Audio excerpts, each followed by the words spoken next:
Assalamualaikum warahmatullahi wabarakatuh. Saya Naila Halisa Miliana, mahasiswi program studi Ilmu Hukum Universitas Singapura Bangsa Karawang. Saya pada kesempatan kali ini akan menjelaskan terkait AI atau Artificial Intelligence.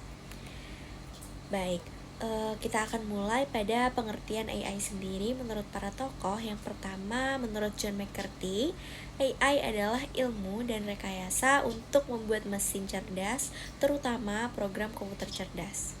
Menurut Elaine Bridge, AI adalah studi tentang bagaimana membuat komputer melakukan sesuatu yang pada saat itu lebih baik dilakukan oleh manusia. Menurut Russell and Norvig, AI adalah studi tentang agen cerdas yang dapat memahami lingkungan dan mengambil tindakan untuk memaksimalkan peluang mencapai tujuan. Setelah mengetahui pengertian dari artificial intelligence dari para tokoh, kita menemukan perbandingan dari McCarthy sendiri lebih menekankan AI kepada pembuatan mesin atau program cerdas secara teknis. Menurut Elaine Bridge, AI menekankan sebagai usaha agar komputer bisa melakukan tugas-tugas yang manusia lakukan bisa lebih baik. Terus, menurut Russell and Norvig, AI menekankan sebagai studi tentang agent yang bisa berperilaku cerdas dengan mengamati lingkungan dan bertindak mencapai tujuan. Perkembangan AI sendiri dimulai pada tahun 1950. Ini merupakan awal mula dari artificial intelligence ya. Alan Turing mengajukan Turing Test di tahun 1950 untuk mengukur kecerdasan mesin. Kemudian John McCarthy menciptakan istilah artificial intelligence sendiri di tahun 1956 di konferensi Dartmouth. Nah, di awal mula ini fokus awalnya itu pada logika dan pemrograman simbolik. Kemudian beranjak ke tahun 1960 sampai 1970-an kita masuk pada fase optimisme dan eksplorasi. Diawali dengan pengembangan program berbasis aturan dan sistem pakar sederhana, robot dan program permainan catur awal mulai dibuat, juga AI menghadapi keterbatasan kemampuan komputasi dan data di tahun 1960 sampai 1970-an. Kemudian beralih ke 1980, kita masuk pada era sistem pakar. Sistem pakar berkembang pesat, membantu pengambilan keputusan di bidang medis dan industri.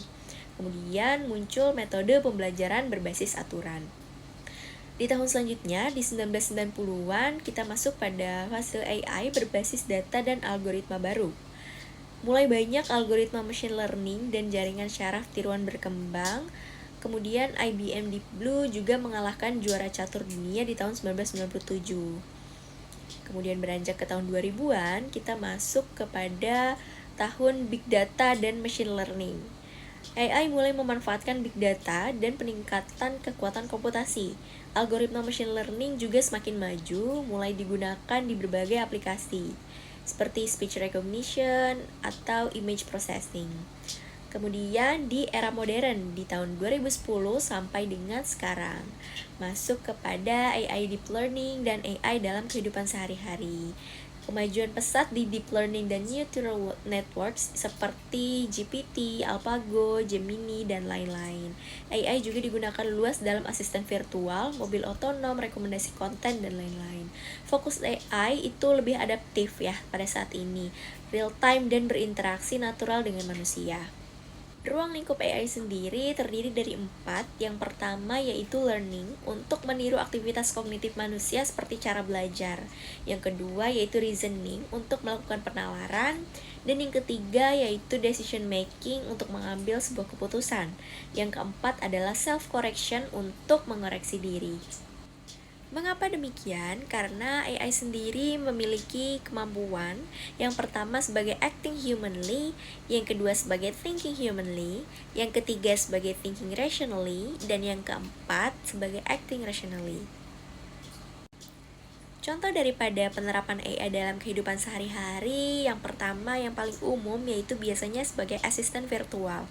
AI memungkinkan asisten virtual memahami perintah suara dan membantu menjawab pertanyaan, mengatur jadwal, mengirim pesan, atau sekedar memutar musik. Hal ini menghemat waktu dan tenaga manusia ya dalam melakukan tugas-tugas sederhana seperti mencari informasi atau mengatur pengingat tanpa harus menggunakan tangan atau mengetik. Yang selanjutnya sebagai sistem rekomendasi, contohnya seperti YouTube, Netflix, Spotify, atau Tokopedia. AI menganalisis kebiasaan pengguna untuk merekomendasikan video, lagu, atau produk yang sesuai dengan minat mereka.